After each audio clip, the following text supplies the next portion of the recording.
Hey, welcome back to Sawmill, guys. I'm Jerry, and we got that power head mod going on right now. This is part 3 of this series on building the power feed.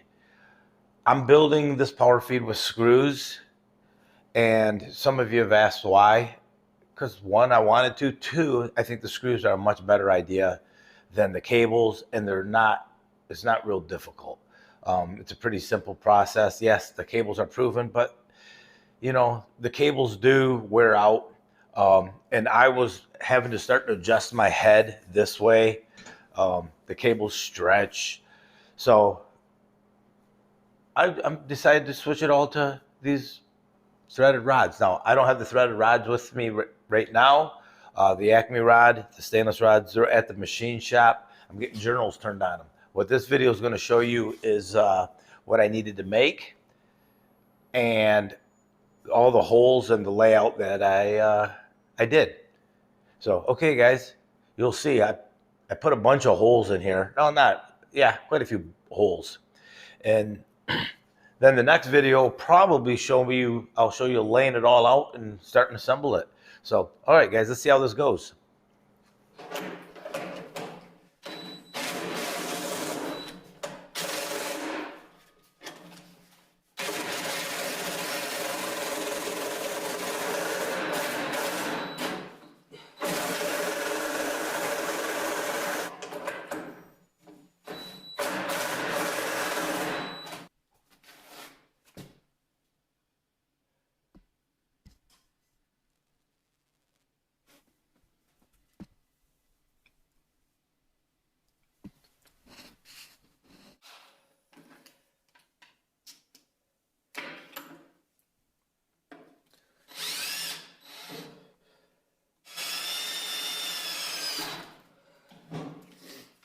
Here we go.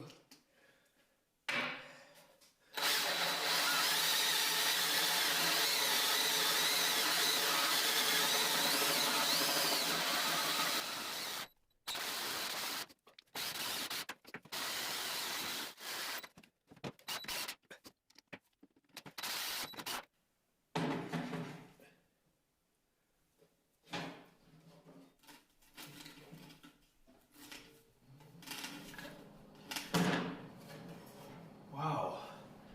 Looks like my numbers are correct.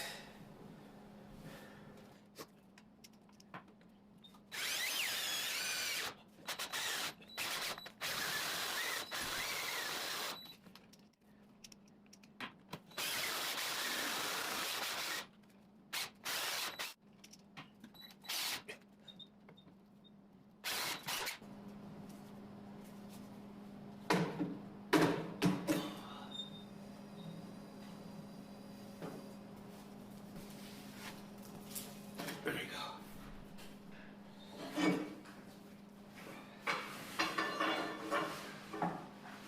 There.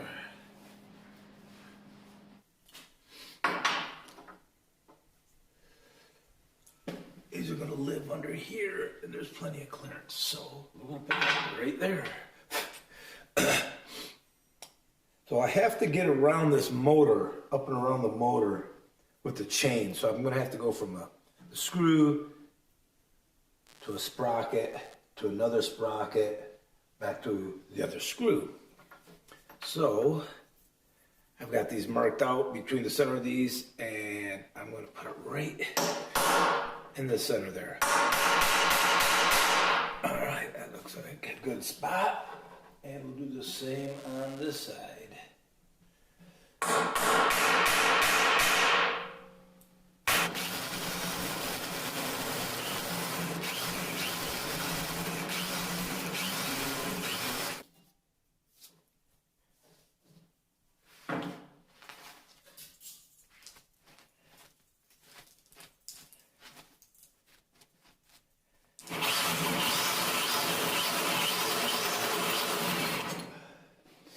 Okay, here we go.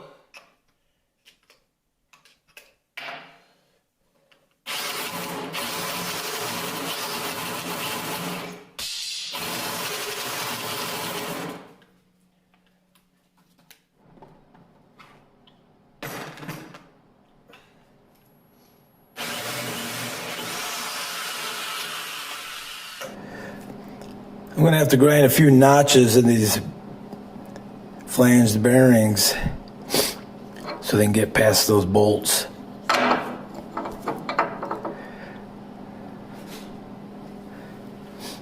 These will be some pins coming up with some sprockets on them. What I'm doing, I got to transfer these holes for these flange bearings onto the mill here. But it feels like I'm going to split a piece down here, but that's going to be okay. So I got 5/16. I'm just going to try to eyeball the center. Let's do just like that maybe. But I'd like to make these consistent.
I'm fabricating right now, guys, a couple of blocks or plates that are going to go on the mill that are going to hold some of these bearings. So let's get these cut.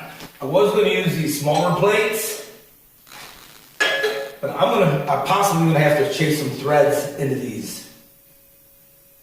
So I decided I'm going to use these 3/8 plate seal I found. So let's get it cut.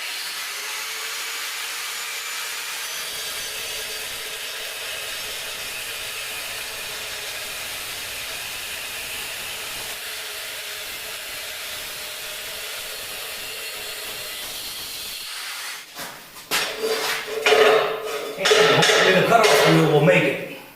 Ooh, that's a little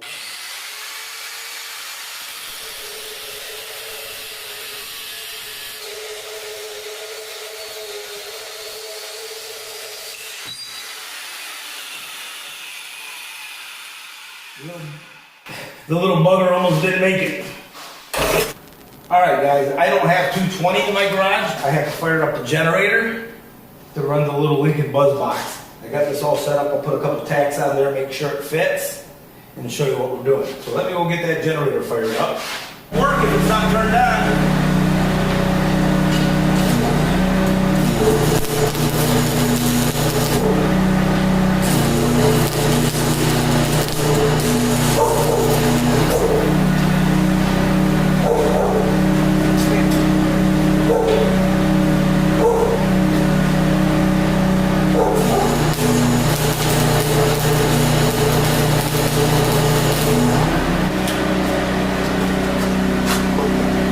This is gonna go, all right, this will go right up there, and that screw will sit on top of that mountain.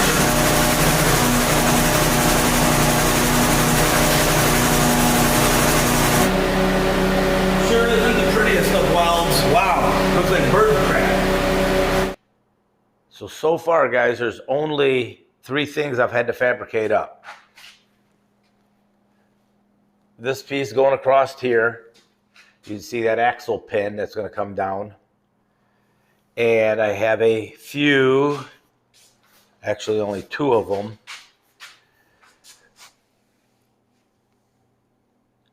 That item right there.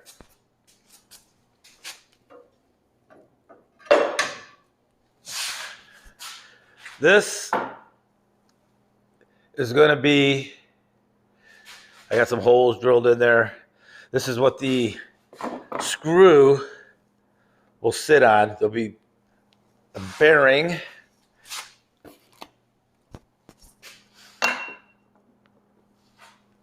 There'll be a bearing that lives on it. The screw will run down through there. Envision this being the screw. Hope those bolts are in the way. But this pin would go down. It'll sit on that bearing. You know, let me see if I have one.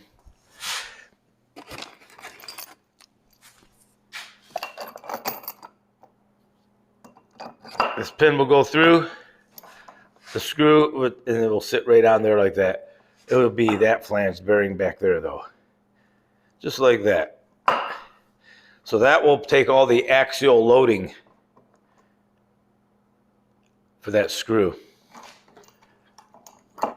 Somebody asked, let's put that back before I.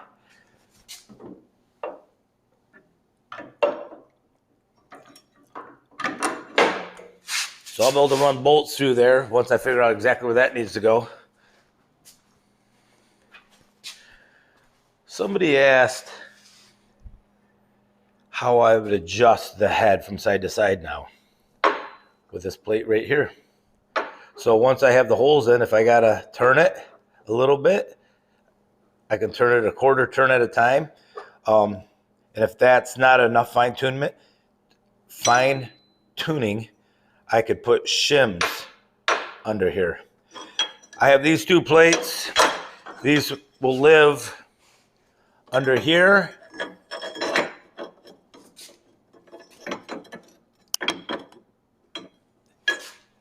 Basically just for some fancy fender washers. I'm not sure if I'll need these or not. I'm going to first bolt all the way through. This is 3/16 or 187 thousandths, so it's pretty thick. So I'm going to grab onto the bottom of this with some 1/4-inch bolts and some fender washers. You'll see how I got it going.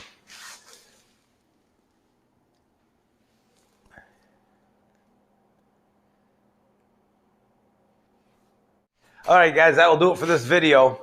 Part 4 will be starting to assemble this. I'll lay it all out and show you guys. So hopefully you're following along. You're enjoying the series.